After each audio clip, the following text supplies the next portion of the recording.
13व्या वर्षाच्या अखंड हरिनाम सप्ताहाची सांगतेची चिंतन सेवा आदरणीय नानांच्या आज्ञेने माझ्याकडे आलेली. विठ्ठल विठ्ठल.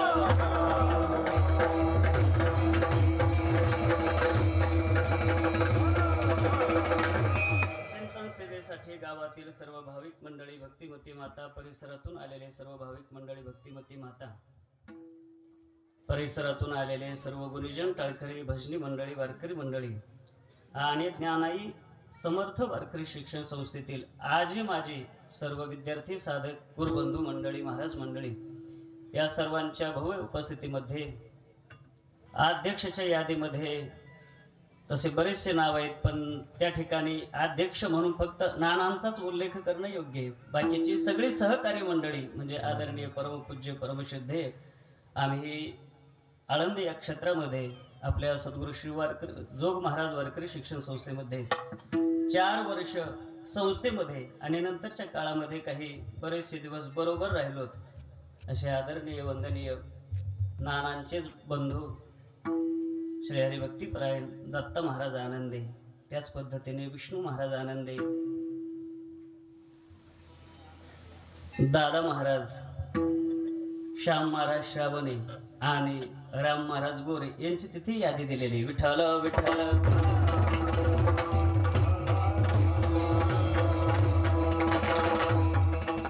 ज्यांचे नावं घेतलेले तेवढेच आहेत इथे, असं काय नाही. इथे एवढे की मी सर्वांचे नावं सुद्धा घेऊ शकत नाही.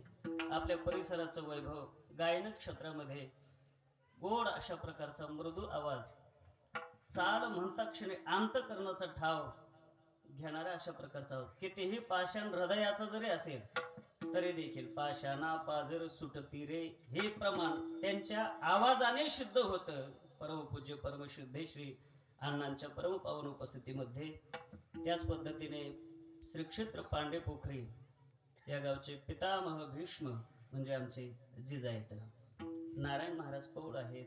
पुन्हा बाकीची सर्व आदरणीय वंदनीय गुरुवर्य दादांचे चिरंजीव आहेत. बाकीचे आपण सर्व आदरणीय वंदनीय टाळकरी, गायनाचार्य, मृदंगाचार्य या सर्वांच्या भव्य उपस्थितीमध्ये काल्याची चिंतन सेवा करत असताना वेळेची मर्यादा लक्षात घेऊन चिंतन सेवा करण्याचा प्रयत्न करेल. विठ्ठल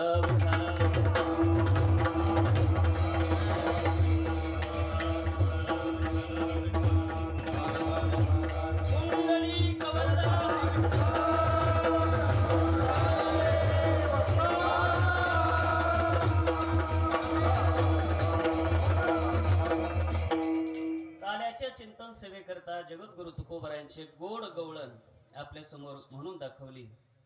खाली बसलेल्यापैकी दत्त महाराज माझं वैशिष्ट्य आहे, मला एकदा परिहार कधीच आयुष्यामध्ये देता आला नाही. किंबहुना एकदा परिहार देत असताना सर्वांचे नाम उल्लेख करणं कधीच जमलं नाही. आणि आता थोड्यासाठी कशाला जमाव तरी. खाली बसलेल्यापैकी स्वामीजी महाराज आहेत. घाणेगावला महादेवाचं मंदिर आहे, त्या महादेवाचे तिथे एकदा आपल्या दर्शनाला आलो होतो मी. विठ्ठल विठ्ठल.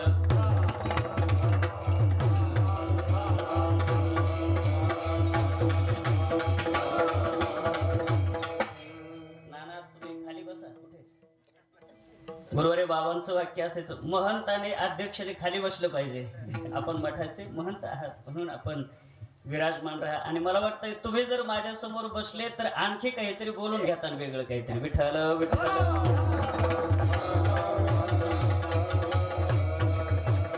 काल्याच्या चिंतन सेवेच्या निमित्ताने तुकाराम महाराजांची एक गवळण.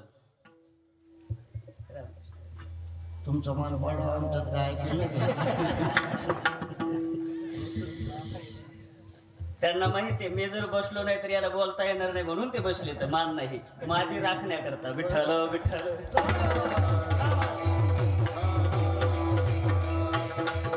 या गवळण रूपी अभंगातून जगद्गुरु तुकोबराय भगवान परमात्म्याचं रूप माधुर्य आणि त्या रूप माधुर्याचा झालेला गवळणीच्या जीवनावरती परिणाम याचं गोड वर्णन करतात. भगवान परमात्म्याच्या संबंधाने 3 माधुर्याचा विचार आपण नेहमी बघतो. पहिलं माधुर्य आहे त्याला लीला माधुर्य म्हणतात, दुसरं माधुर्य आहे त्याला वेणू माधुर्य म्हणतात, आणि तिसरं माधुर्य आहे त्याला रूप माधुर्य म्हणतात. विठ्ठल विठ्ठल. भगवान परमात्म्याचं माधुर्य आहे ते म्हणजे लीला माधुर्य. आणि वैशिष्ट्य असं आहे, लीला माधुर्य असो, वेणू माधुर्य असो वा रूप माधुर्य असो, या तीनही माधुर्याच्या द्वारा भगवान परमात्मा संपूर्ण जगाला भुलवतात. हे वैशिष्ट्य.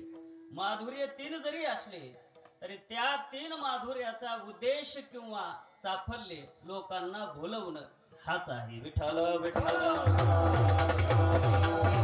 लीला माधुर्याच्याही द्वारा भगवान परमात्मा जगाला भुलवतात, वेणू माधुर्याच्या द्वारा ही जगाला भुलवतात आणि रूप माधुर्याच्या द्वारा सुद्धा भगवान परमात्मा जगाला भुलवतात.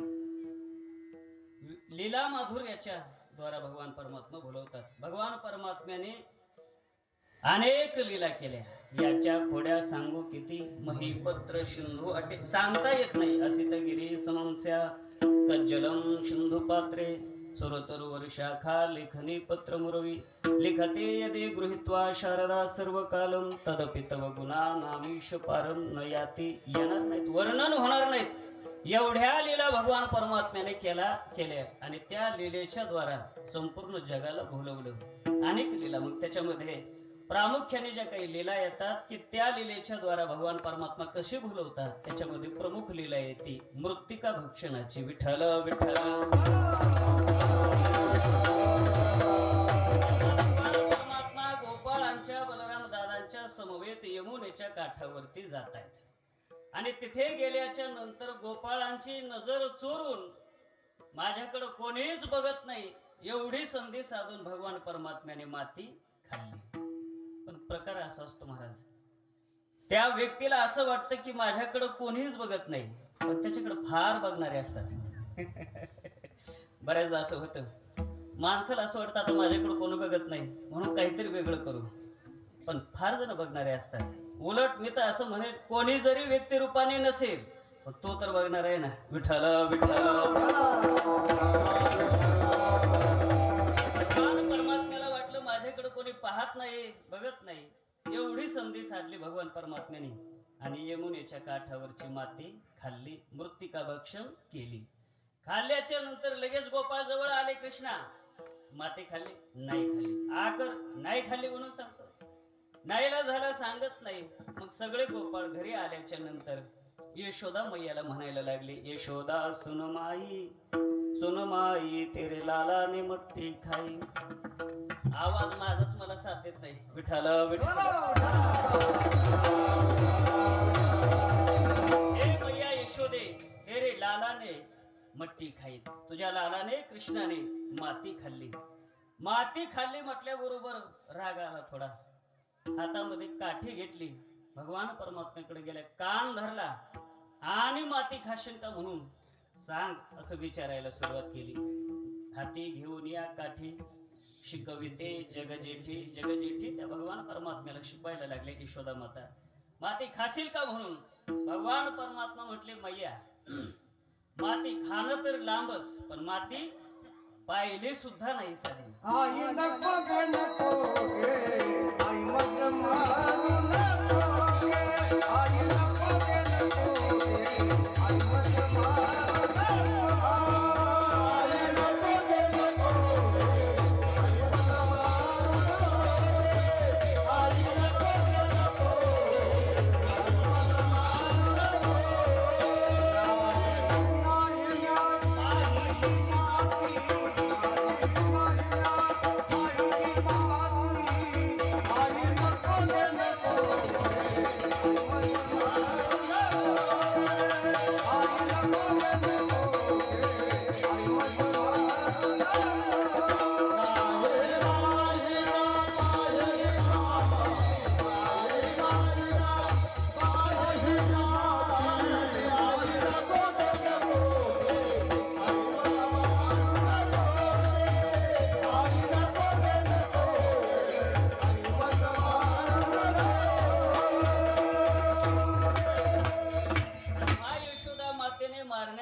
काठी घेतली, कान धरला, तेव्हा भगवान परमात्मा म्हणतात, मैया मला मारायचं कारण नाही. नाही नाही मी पाहिली माती, खादली माती नाही. अगं माती मी पाहिली सुद्धा नाही, खाणं तर लांबच.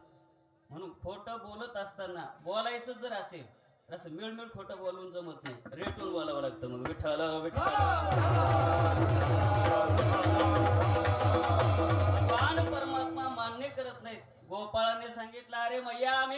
प्रत्यक्ष डोळ्याने पाहिलंय तरी मान्य करत नाहीत. गोपाळ म्हटले मैया ठीक आहे, आमचं ऐकू नको, याचा मोठा भाऊ बलराम दादा त्याचं तर ऐकसेल. यशोदा मातेने सांगितलं बलराम खरंच माती खाल्ली? आणि हो मैया खरंच खाल्ली. बलराम दादाची साक्ष आल्याच्या नंतर भगवान परमात्म्याजवळ गेले आणि सांगितलं कृष्ण किती खोटं बोलतो रे? तुझा मोठा भाऊ सुद्धा सांगतो. बलराम ही जो भेटला, जो भेटला,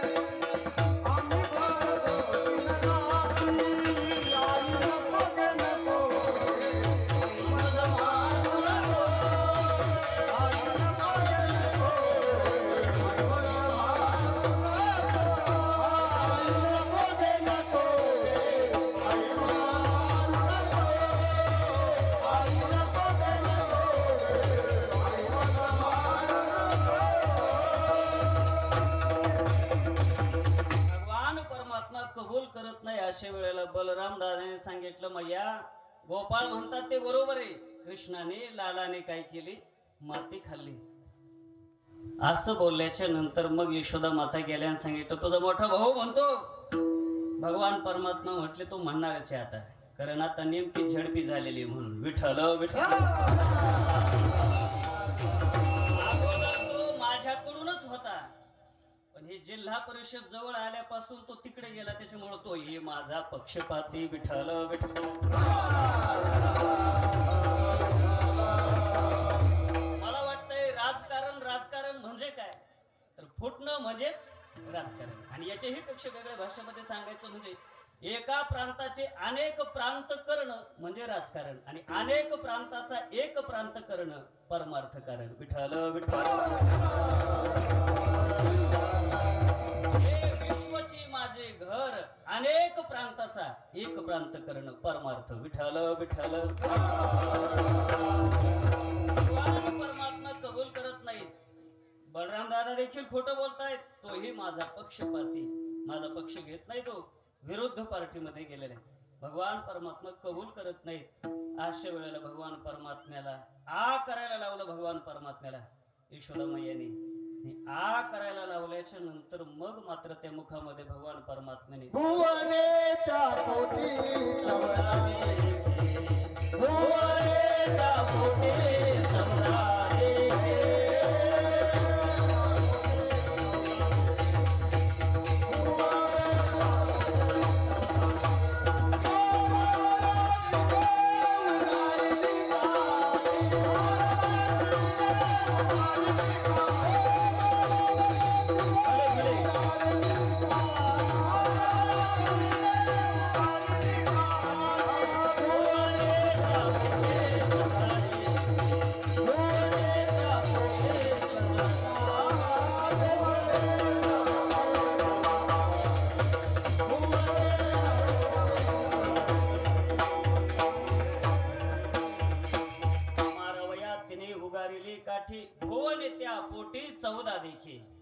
मला वाटतंय ते ठिकाण आजही आपल्याला उत्तर भारतामध्ये, उत्तर प्रदेशमध्ये साक्ष देतं. कोणत्या नावाने?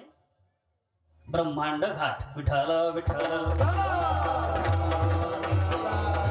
भगवान परमात्म्याने ज्या ज्या ठिकाणी लीला केल्या त्या सगळ्या लीला त्यांनी सांभाळून ठेवल्या. आपल्या संतांच्या आपण कितपत ठेवल्या काय माहिती. विठ्ठल विठ्ठल मला वाटतंय आसनगावची काही आणखीही काही मंडळी असतील इथं. आपण बोहलं मात्र ठेवलेलं आहे. विठ्ठल विठ्ठल बाकीच्या गोष्टी तिथे काही घडल्याच नाहीत. आसनगाव मध्ये केवळ बोहल्याचाच प्रसंग तिथे घडला, त्याच्यामुळे ते बोहलं आसनगावकरांनी ते अजूनही सुरक्षित ठेवलेलं आहे.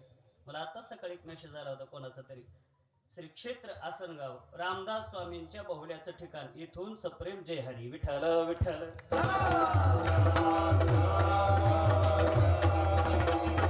ते बोहलच काय ठेवलेलं असावं काय माहिती. सांभाळून. मला वाटतंय ते येणाऱ्या नंतरच्या पिढीला एक आदर्श म्हणून ते बोहलं. पण कोणता आदर्श? बोहल्यावरती उभा राहिल्याच्या नंतर सावध झालं पाहिजे म्हणून का, त्याच्यामध्ये शिरलं पाहिजे म्हणून, ते एक प्रकारची त्याच्यावरून उडी टाकावी याच्याकरता. विठ्ठल विठ्ठल. ब्रह्मांड घाट त्या ठिकाणी भगवान परमात्म्याने लीला केली. भगवान परमात्म्याच्या अशा अनंत लीला येतात. मृत्तिका भक्षणाची लीला करून जेव्हा ब्रह्मांड दाखवले तेवढ्या पुरते यशोदा मातेला सगळ्या ब्रह्मांडाचं दर्शन झालं. लगेच मग आवरी आपुरी आपुली ही माया लगेच आवरून घेतली. संवरण झालं मायेचं आणि यशोदा मातेला पुन्हा भुरळ पाळली. विठ्ठल विठ्ठल. लीलेच्या द्वारा भगवान परमात्मा भुलवतात. फार मोठं उदाहरण आहे. ब्रह्मदेवाने एकदा भगवान परमात्म्याची परीक्षा पाहिजे म्हणून गायी आणि वत्स गोकुळातून चोरून नेले. कौतुक पहावया माव ब्रह्म याने केली. वत्से ही चोरून या सत्य लोकासी नेली. गोपाळ गायी वत्से दोन्ही ठाई राखिली. सुखाचा प्रेम सिंधू अनाथाची माऊली. विठ्ठल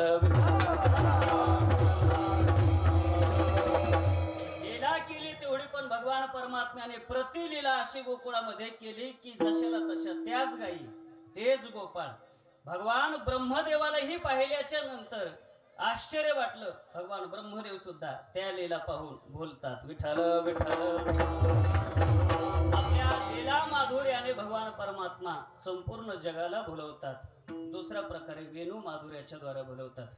भगवान परमात्म्याने वृंदावनामध्ये जाऊन वेणू वाजवावा. वृंदावनी वेणू कवनाचा माय वाजे. वेणू नादे गोवर्धनू गाजे. आणि मग तो वेणू ध्वनी ज्यांच्या ज्यांच्या कानावरती जाईल ते सगळे काय व्हायचे? भुलले जायचे. नाथ महाराजांची गोड गवळण आहे. नाथ महाराज म्हणतात भगवान परमात्म्याचा वेणू ध्वनी कानावरती आला आणि मी भुलल्या गेले नव्हे, सगळेच भुलल्या गेले. भुलविले वेणू नादे वेणू वाजविला गोविंदे. भगवान परमात्म्याने देहुडा चरणावरती उभं राहायचं. आपल्या आधारावरती ती बासरी ठेवायची, वेणू ठेवायचा आणि त्याच्यातून जेव्हा नाद भगवान परमात्मा करायचे त्या वेणुनादाच्या द्वारा संपूर्ण त्रैलोक्य भुलल्या जायचं महाराज. तो नाद तेवढा होता. नाथ महाराज म्हणतात देवडा चरणी वाजली तो वेणू.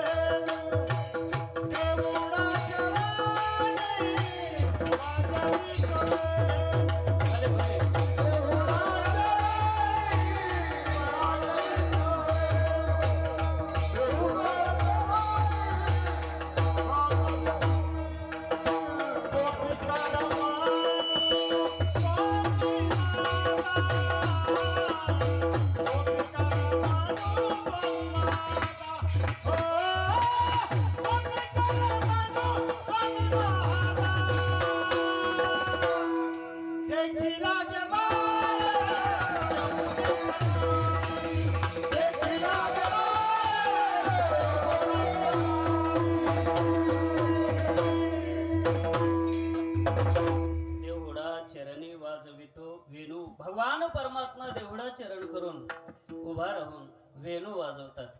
आपल्या आधारावरती ती मुरली ठेवून वाजवतात आणि त्या वेणूचा नाद एवढा होतो. नाथ महाराज म्हणतात नाद समाये त्रिभुवनी. मग त्याच त्रिभुवनाच्या अंतर्गत मीही येत असल्यामुळे एका भुलला जनार्दनी मी देखील त्रैलोक्यासहित मी देखील त्या वेणू ध्वनीला भुलल्या गेलो. विठ्ठल विठ्ठल. आणि गवळणीच्या बाबतीमध्ये तर असे महाराज ज्या ज्या गवळणीने वेणुध्वनी ऐकला त्या त्या गवळणीचा संसार धड झाला नाही. गवळणीचा अनुभव आहे.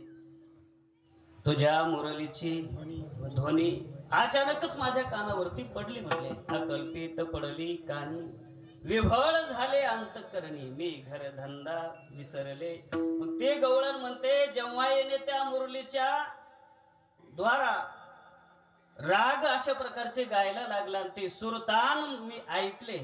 ऐकल्याच्या नंतर मी देहभान झाले. तुझ्या मुरलीचा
माझ्या मुरलीचा सुरतान, मी विसर हरपले देहभान, घर सोडून धरिले रान.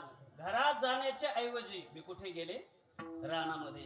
पण हे रान म्हणजे ज्वारीचं रान, तुरीचं रान नाही. मी वृंदावनी गेले, या रानात गेले. विठ्ठल विठ्ठल.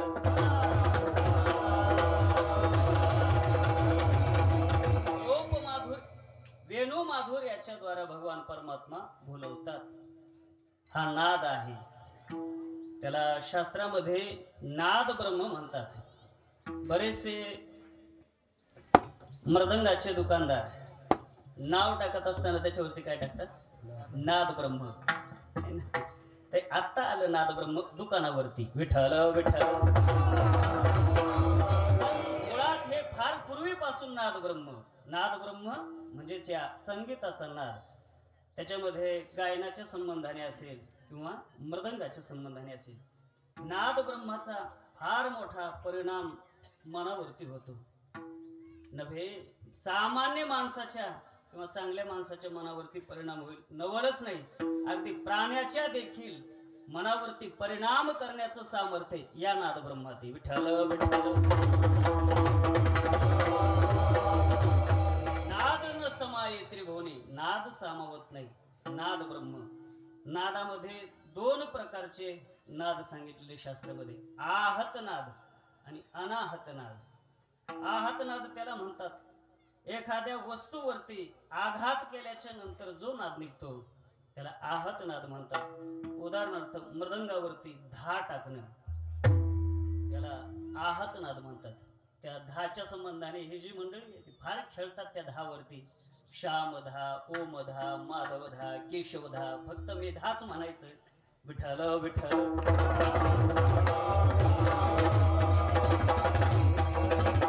हा म्हणजे ध्वनी आहे. हा आहत ध्वनी. मृदंगावरती थाप टाकल्याच्या नंतर जो निघतो तो आहत ध्वनी. पेटीचा भाता वडल्याच्या नंतर सूर जो निघतो तो आहत ध्वनी.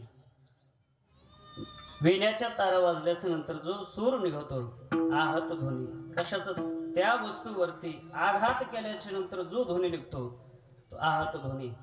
आणि समाधीमध्ये ज्या ध्वनीचा अनुभव येतो तो अनाहत नावाचा ध्वनी. विठ्ठल विठ्ठल.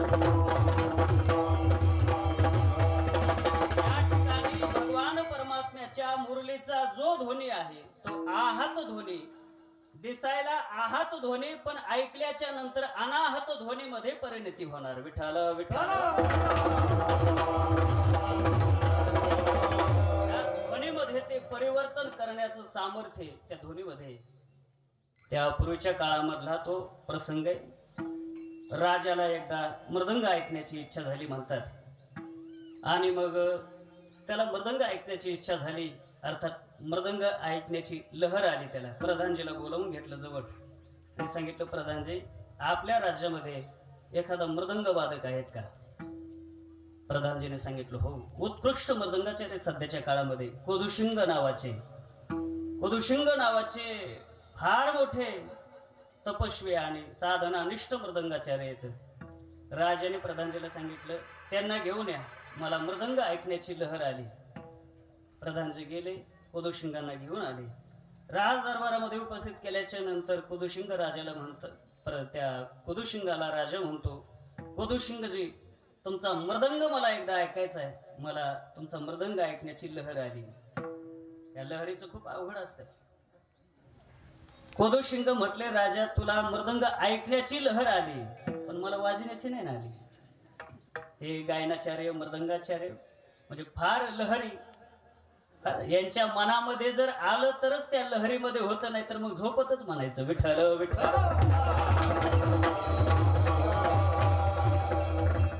तुला जरी ऐकण्याची इच्छा असेल, लहर आली असेल, मला वाजण्याची नाही आली. परिणाम काय होईल? आज्ञा पाळल्यात नाही पाळल्याच्या नंतर माहिती काय व्हायचं ते होईल. कोदुशिंगाने आज्ञा न पाळल्यामुळे राजाने फरमान सोडलं, कोदुशिंगाला हत्तीच्या पायाखाली द्या. हात पाय बांधले, मधोन्मत्त हत्ती केला, मध्य वगैरे पाजलं आणि मुसमुस करणारा हत्ती कोदुशिंगाच्या अंगावरती सोडला. पण आपल्याकडे एक शेवटची इच्छा विचारण्याची पद्धती.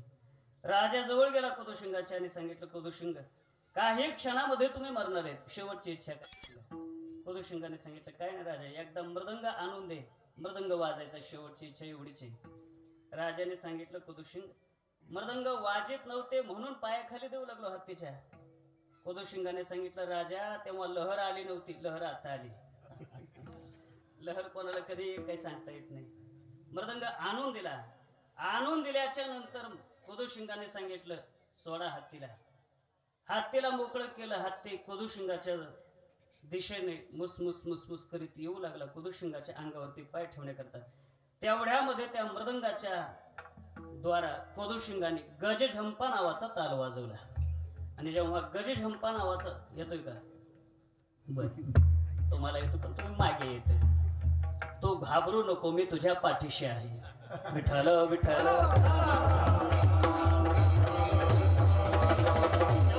हाती सोडला आणि मृदंगाच्या द्वारा गजझंपा नावाचा ताल वाजवला. तेव्हा मदोन्मत्त झालेला हत्ती पण त्या हत्तीवरती देखील त्या नादाने परिणाम झाला. हत्ती जवळ गेला. पाय ठेवण्याच्या ऐवजी सोंड ठेवले मृदंगावरती आणि सोंडेने ते मृदंगाचं निहाळू लागला. विठ्ठल विठ्ठल. ब्रह्मामध्ये अशी ताकद आहे.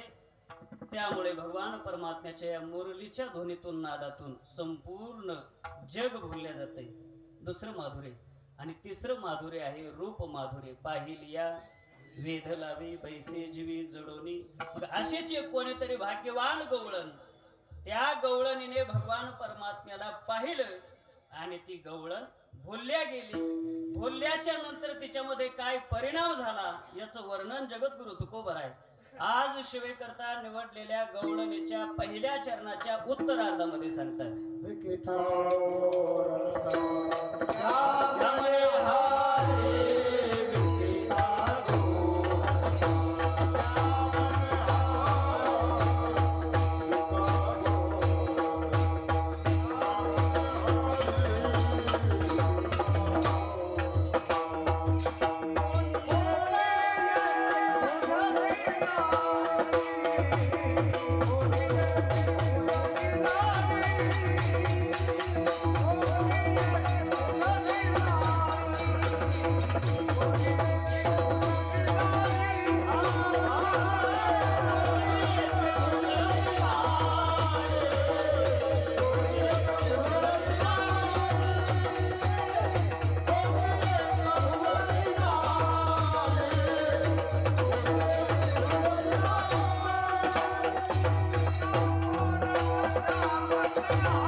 ज्यांनी ज्यांनी भगवान परमात्म्याचं रूप पाहिलं ते बोलल्याशिवाय राहिले नाही.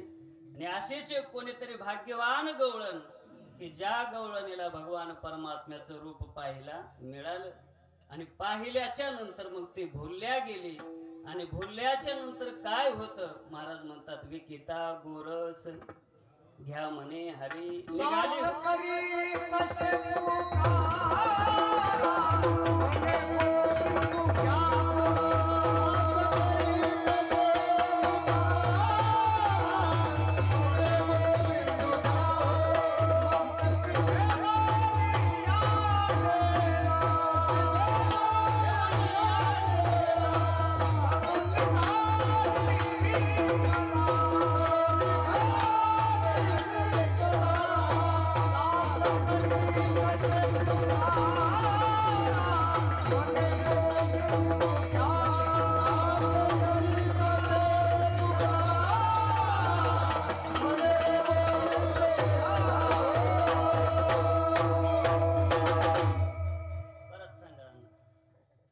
मस्तके ठेवून या डेरा हा करू निघाली विकरा विकर साच करी तसे पुकारा म्हणे गोविंद घ्याव.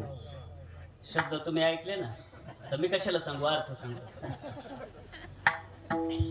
त्या गवळणीने माठ वगैरे घेतली, बाजाराला निघाली. त्याने भगवान परमात्म्याला पाहिलं. दही दूध तूप लोणी घ्या म्हणण्याच्या ऐवजी विकिता गोरस घ्या म्हणे हरी विठ्ठल विठ्ठल. तुकोबर आहे म्हणतात, ती भाग्यवान गवळणी ती. आणि शब्द प्रयोग करत असताना तुकोबरायने अनेक गवळणी घेतल्या नाही, कोणी एखादीच गवळण, कोणतरी एक. हे असं एकही गवळण का, एखादीच गवळण का असे, त्याचं कारण असं आहे, सगळ्यालाच हे भाग्य प्राप्त होत नाही. भगवान परमात्मा म्हणतात मनुष्यानाम सहस्रेषु कश्चित् द्यतति सिद्धये. हजारो माणसामध्ये एखाद्याला परमात्मा प्राप्तीची इच्छा होते आणि प्रयत्न करतो, आणि त्याच्यातही पुन्हा कश्चित् द्यतति सिद्धये यततामपि सिद्धानाम, त्या प्रयत्न करणाऱ्यांमध्येही पुन्हा एखादाच प्राप्त होतो. विठ्ठल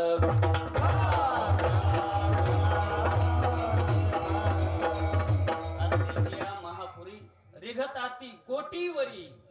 भगवान परमात्मा हजार सांगतात, ज्ञानोबराय हजारावरती थांबले नाही. ते का थांबले नसेल, सहज भाव सुचलेला सांगतो, तोही आता सुचलेला सांगतो. आतापर्यंत मी बराच विचार केला होता पण नाही सुचला मला भाव. मला वाटतंय भगवान परमात्मा द्वापार युगामधले आणि ज्ञानोबराय कलियुगामध्ये. यदा कदाचित कालाचं जर अंतर पाहिलं तर द्वापार युगाच्या दृष्टीने हजार ठीक आहे, पण कलियुगाच्या दृष्टीने कोटीच ठीक आहे. विठ्ठल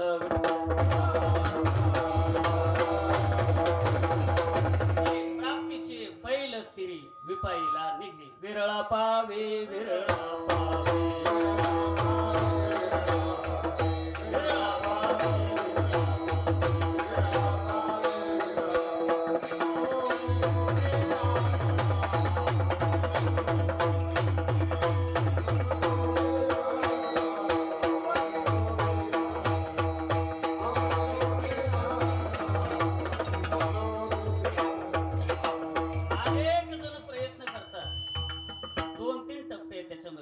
पहिली गोष्ट परमात्मा प्राप्तीची इच्छा होत नाही.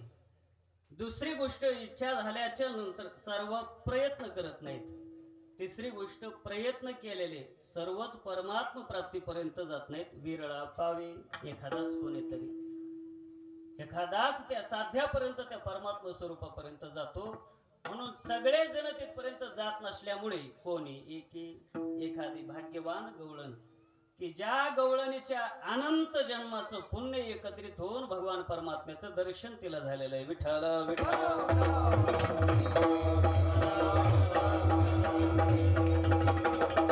एकी भुलली नारी, नारी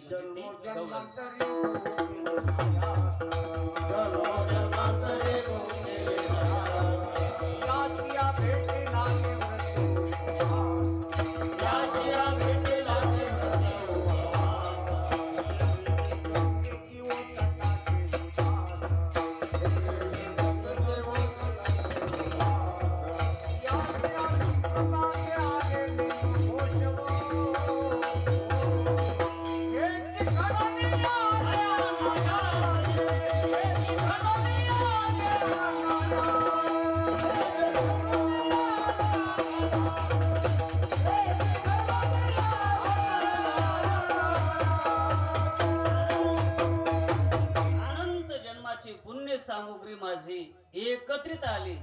आणि ते निळोबराय गवळणीमध्ये वर्णन करत असताना म्हणतात, न घडणारी गोष्ट पण ते माझं पूर्व पुण्य उदयाला आल्यामुळे घडवणे आले अनायासे. विठ्ठल विठ्ठल. भगवान परमात्म्याचं दर्शन अतिशय दुर्लभ आहे. ते कोणालाही होत नाही सहजासहजी. म्हणून कोणी एकी नारी, कोण एक नारी गवळण, ती भाग्यवान, तिने भगवान परमात्म्याला पाहिलं म्हणून ती भुलली. कोणी एकी भुलली नारी, भुलल्या गेली. भुलल्याच्या नंतर दोन महत्वाची क्रिया होतात महाराज. दोन प्रकार होतात. पहिला प्रकार होतो, एक तर क्रिया बंद तरी पडते, नाहीतर क्रिया बदलते तरी. आणि दुसरा प्रकार होतो, शब्द बदलतात तरी, नाहीतर शब्द बंद तरी पडतात. विठ्ठल विठ्ठल.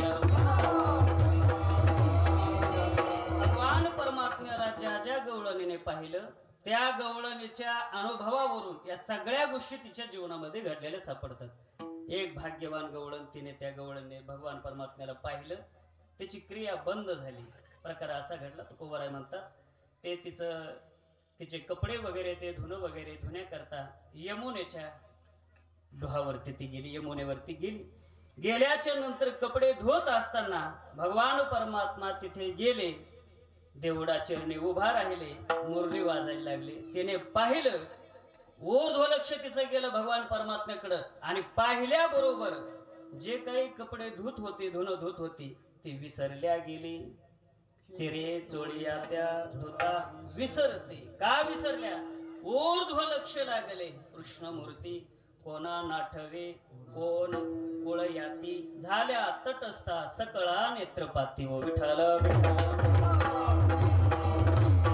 परमात्म्याला पाहिल्याच्या नंतर भूलत, आणि भूलल्याच्या नंतर पहिली गोष्ट क्रिया बंद तरी पडते एक, नाहीतर क्रिया बदलते. क्रिया बंद कशी पडली? तुकोबारायांचं प्रमाण पाहिलं. कधी कधी क्रिया बदलते. गोकुळातला गुढ प्रसंग आहे. भगवान परमात्मा रस्त्याने जाणारे गवळणीने पाहिले, आणि पाहिल्याच्या नंतर ती गवळण भुलली त्या रूप माधुर्याला, आणि घरामध्ये येऊन तिची मुलगी तिला कडेवरती घेऊन जायचं होतं. त्या मुलीचं नाव होतं हरणी. ती खाली ठेवलेली बरणी शिंक्यावरती ठेवायची होती, आणि हरणीला कडेवरती घेऊन बाहेर जायचं होतं. पण याला पाहिलं, भुलल्या गेली, क्रिया बदलली. काय क्रिया बदलली? बरणीला शिंक्यावरती ठेवण्याच्या ऐवजी मुलीलाच ठेवलं, त्या हरणीला ठेवलं, आणि बरणीला कडेवरती घेऊन निघाली. हरणी म्हणायला लागली, अगं बाई, मला शिंक्यावरती ठेवलं आहे तू. नाही, कान ते ठाई विठ्ठल विठ्ठल. त्याच्यानंतर एकतर क्रिया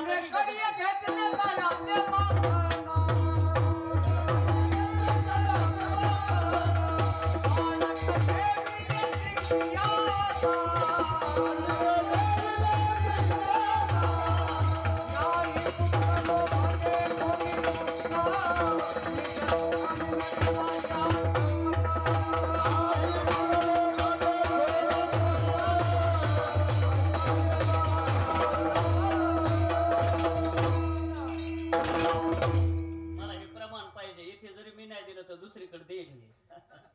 एकीने घेतले दह्याचे माथण, बाळक ठेविले शिंकी. नाही पुत्र लोभ देखुनी कृष्ण, निज सुखा मिनली नाही आठवण. तुम्हाला अर्थ कळाला ना? पुष्कळ झाले एवढे. विठ्ठल विठ्ठल. परमात्म्याला पाहिल्याच्या नंतर क्रिया बदलते तरी, नाहीतर क्रिया बंद तरी पडते.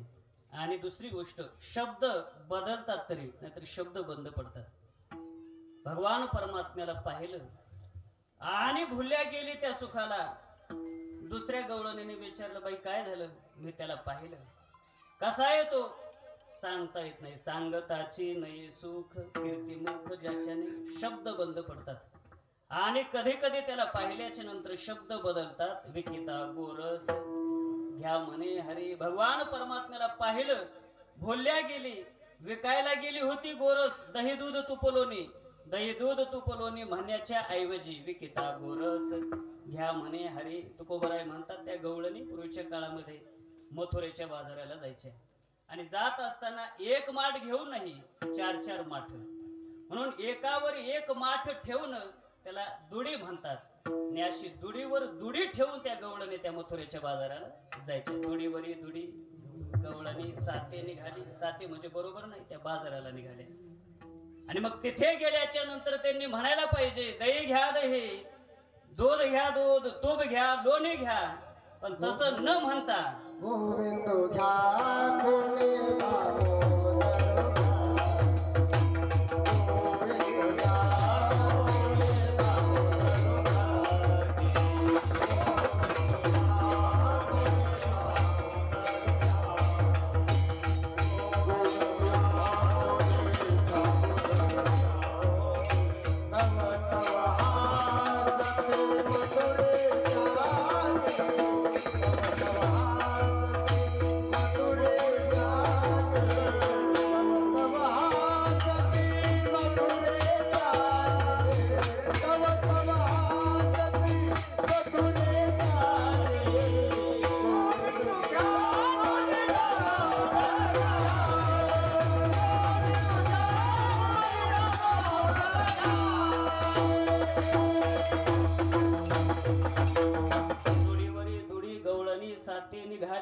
गवळण गोरस म्हणो विसरली, विसरली ती गोरस म्हणण्याचं ते विसरली.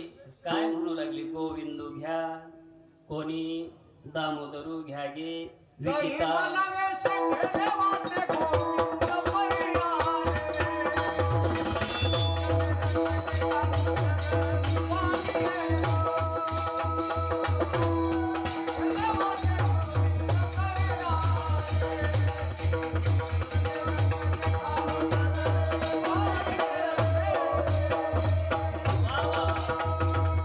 काय गोड प्रमाण दिला अण्णाने, तुमच्या लक्षात आलं का? मी एक तरी कीर्तनाची अशी प्रतीक्षा करतो की अण्णांचं नवीन प्रमाण येऊ नये, पण काय करावं, यशस्वी माघार विठ्ठल.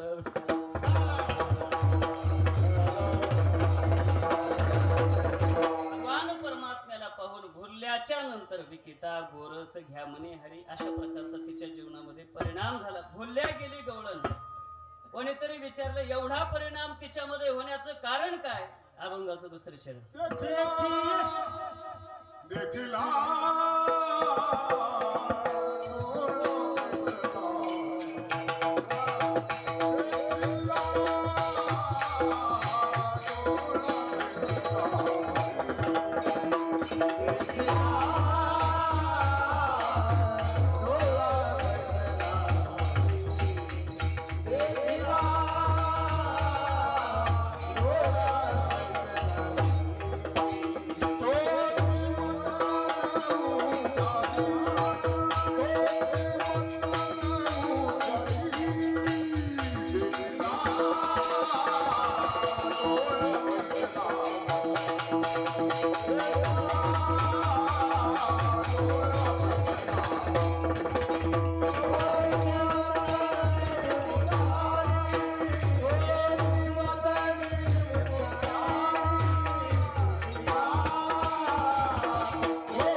म्हणण्याच्या ऐवजी गोविंदू घ्या, गोपाळ घ्या का म्हणू लागले. तुकोबाराय म्हणतात, देखिला डोळा बैसला मनी. भगवान परमात्म्याला तिने पाहिलं आणि पाहिल्याच्या नंतर ते रूप तिच्या मनामध्ये बसलं आणि बसलेलं रूपच तिच्या मुखातून ते बाहेर पडू लागलं. देखिला डोळा बैसला मनी तोची वदनी उच्चारी.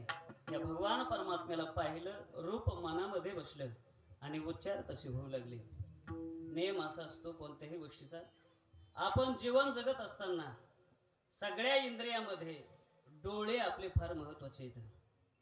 म्हणून पूर्वीच्या काळामध्ये साधकीय दृष्टीने ज्या सर्व इंद्रियांचा निग्रह करण्याचं सांगितलं जात होतं, त्याच्यामध्ये प्रामुख्याने नेत्राचा निग्रह. विठ्ठल विठ्ठल. ज्या इंद्रियाचा आपण निग्रह करू त्या इंद्रियामध्ये एक तेज निर्माण होत असतं. महाभारतातला सर्वांना प्रसंग माहिती आहे. धृतराष्ट्राबरोबर गांधारीचा विवाह संपन्न झाला. लग्न झाल्याच्या नंतर गांधारी मातेला कळालं की मी ज्यांच्या बरोबर विवाह केलेला आहे त्या धृतराष्ट्र राजाला दिसत नाही, जग पाहू शकत नाही. माझा पती जर जग पाहत नसेल तर मला जग पाहण्याचा अधिकार नाही. डोळ्यावरती पट्टी बांधली. डोळ्यावरती पट्टी बांधल्याच्या नंतर डोळ्यातली शक्ती साठवली गेली, सामर्थ्य, तेज. आणि त्याचा परिणाम नंतर महाभारतीय युद्धामध्ये जेव्हा दुर्योधनाला वज्रदेह व्हायचं होतं तेव्हा त्याचा प्रयोग झाला. विठ्ठल विठ्ठल.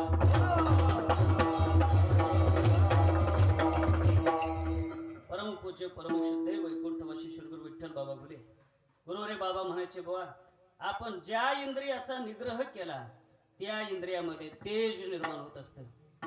म्हणून या सत महापुरुषांनी, संत महापुरुषांनी आपल्या जीवनामध्ये इंद्रियांचा निग्रह केल्यामुळे असे अनेक आपण महात्मे पाहिले असतील की ज्यांच्या नजरेला सुद्धा नजर आपण देऊ शकत नाहीत, एवढं त्यांच्या नजरेमध्ये तेज.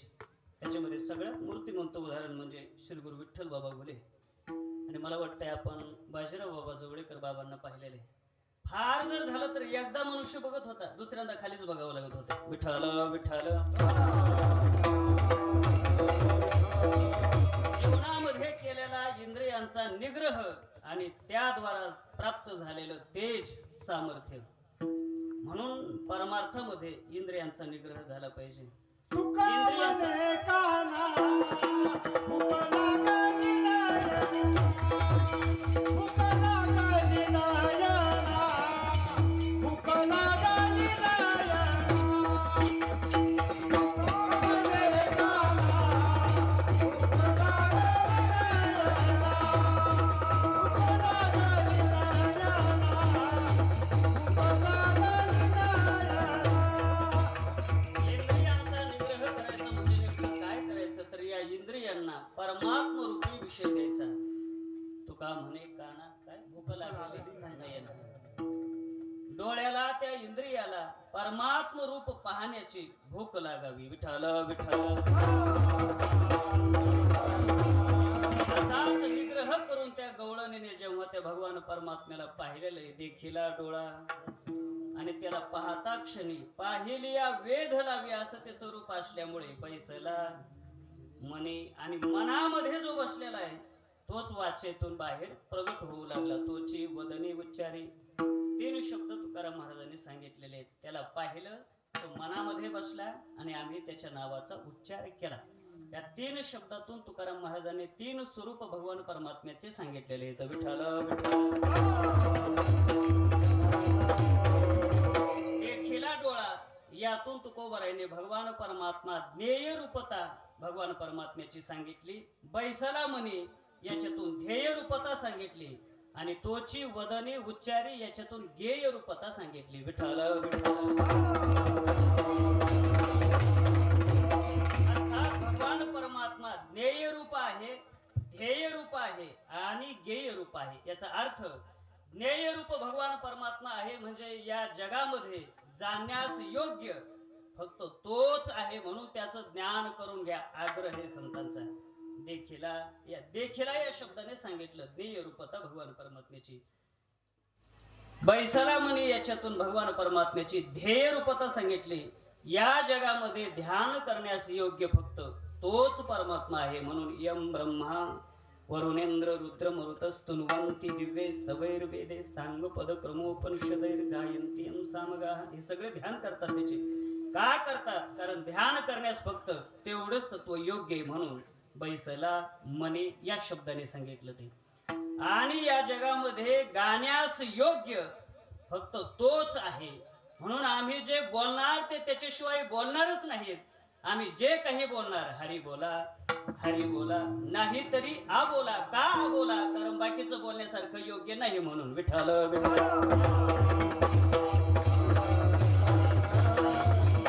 देखिला डोळा बैसला मनी तोची वदनी उच्चारी. तुकाराम महाराजांनी संदेश आपल्याला याच्यातून दिला. गवळणीची अवस्था तर सांगितलीच, पण तुकाराम महाराज म्हणतात की आपल्याला जर ज्ञान करून घ्यायचं असेल तर तोच योग्य आहे. ध्यान करायचं असेल तरी त्याचं ध्यान करा, तोच योग्य आहे. आणि नामचिंतन अर्थात शब्द प्रगट करायचे जर असतील तर हरी बोलाच म्हणा. बाकीचं बोलण्यासारखं या जगामध्ये काही नाही. विठ्ठल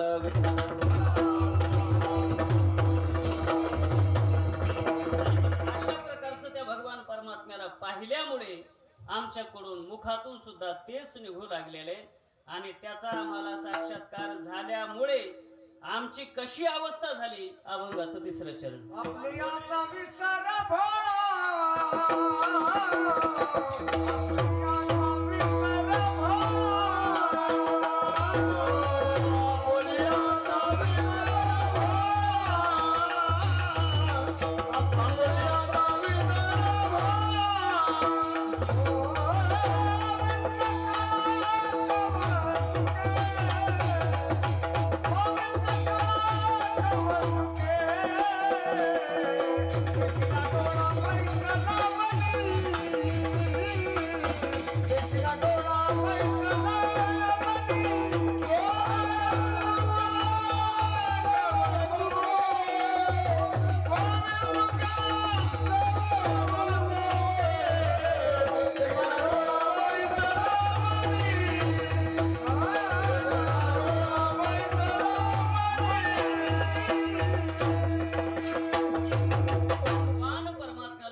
नंतर ती गवळण म्हणते आपुलियाचा विसर.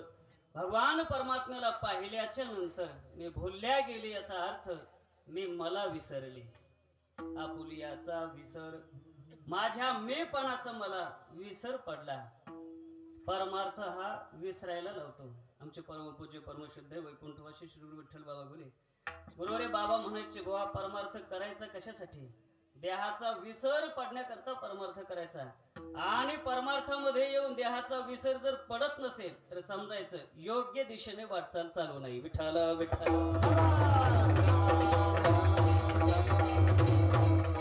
परमार्थ ही आपल्याला विसरायलाच लावतो आणि संसारही आपल्याला विसरायला लावतो. किंबहुना संसारही विसर पाडतो आणि परमार्थही विसर पडतो. मग कोणी म्हणेल मग दोघं एकच करतात, तर परमार्थ करण्यापेक्षा संसारच करू ना. कशाला लवकर उठायचं, काकडा करायचा, साधना करायची, काय करायची. दोघंही विसरच पाडतात. परमार्थही विसर पाडतो आणि संसारही जर विसर पाडत असेल तर मग परमार्थ करण्यापेक्षा संसार आम्ही करू. थोडक्यात उत्तरेचं असे, दोघंही विसर पाडतात बरोबर आहे, पण कशाचा विसर पाडतात हे महत्वाचं आहे. संसार जो विसर पाडतो तो देवाचा विसर पडतो आणि परमार्थ जो विसर पडतो तो देहाचा विसर पडतो. विठ्ठल विठ्ठल. ज्ञानोबारायांनी वर्णन करत असताना सांगितलं, जे प्राणिया कामी भरू देहाची वरी आदरू, म्हणून पडिला विसरू आत्मबोधाचा देवाचा. विठ्ठल विठ्ठल. संसार देवाचा विसर पाडायला लावतो आणि परमार्थ देहाचा विसर, म्हणून देहाचा विसर पडावा याच्याकरिता प्रार्थना आहे. देवा आता पाडी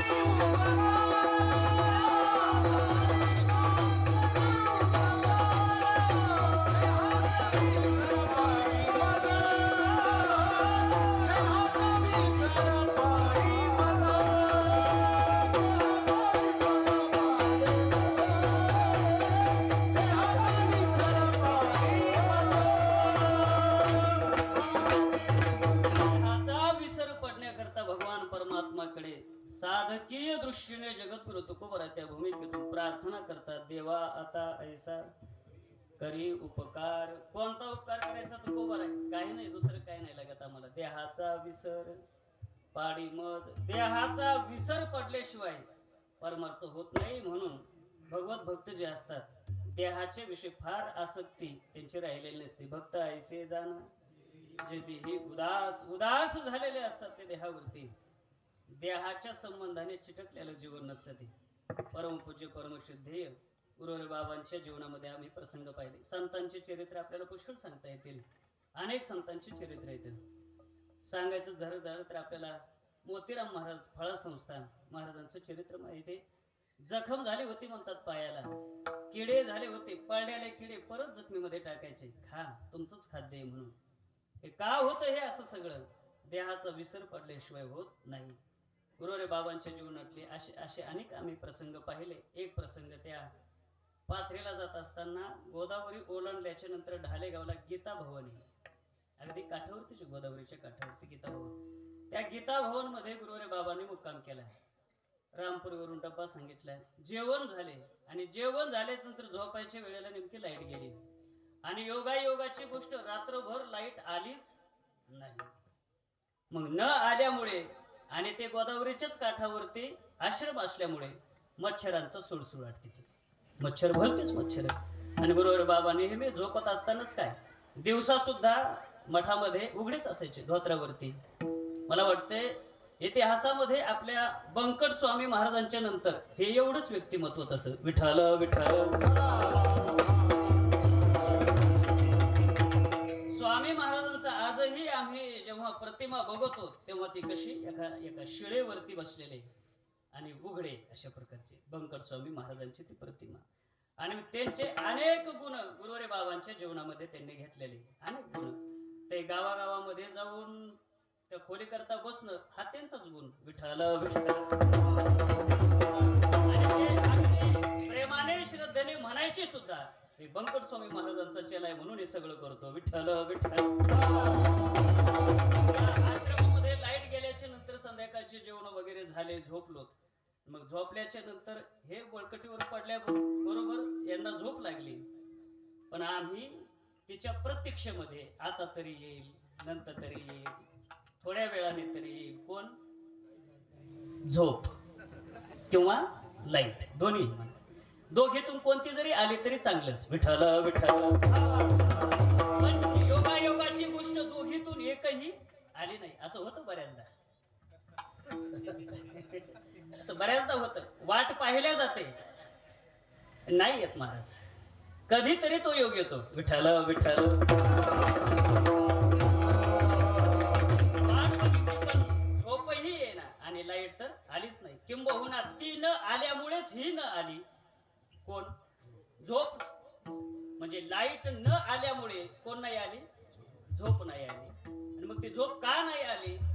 त्याचं कारण नाही नाही तिकडेच कसं पुन्हा इकडून तिकडे तिकडून इकडे एवढा झोका खेळायचा नाही, थोडं बाजूला हे जायचं. विठ्ठल विठ्ठल. लाईट आली असती तर फॅन सुरू झाला असता, हवा आली असते, त्या हवेने ते मच्छर कळत न कळत बाजूला शरीराचे गेले असते. अशी थोडी तेवढ्या काळामध्ये झोप आली असती. ते लाईट न आल्यामुळे हवा नाही आली फॅनची, आणि हवा न आल्यामुळे झोप नाही आली, मच्छरच आली. विठ्ठल विठ्ठल. मच्छर आल्यामुळे झोप नाही. मग ते आम्ही असा विचार केला, हे मच्छर आम्हालाच चावतायत का बाबांनाही काही चावतायत म्हणून. ते लाईट गेलेली, मग ती बॅटरी, थोडीशी छोटीशी बॅटरी, मग ते हळूच असे आम्ही बाबाजी ते झोपलेले होते, त्यांच्या घोरण्याचा तसा थोडा आवाज जाणवत होता. पण तरी म्हटलं हे खरंच जागे आहेत का घोरतायत म्हणून बघू. आणि जसे असतील तसे, पण यांच्या अंगावरती मच्छर यांना चावतात का नाही, का बसलेच नाहीत, हे काहीतरी बघू. बॅटरी लावून बघितली तर अंगावरती सगळी मच्छराची जाळी झालेली, सगळे असे एवढे दाट की एक बोट सुद्धा ठेवता येईल का नाही येईल एवढे दाट. आम्ही विचार केला, एक मच्छर आम्हाला रात्रभर जागवतय. एवढ्या मच्छराची जाळी अंगावरती होऊनही तो महात्मा घोरतोय. का घोरतोय? देहाचा विसर. विठ्ठल विठ्ठल. देहाचा विसर म्हटल्याशिवाय ह्या गोष्टी होत नाहीत. साधं एक मच्छर आम्हाला पुरेसं होतं झोप उडवणे. ध्यानी ध्याता पंढरी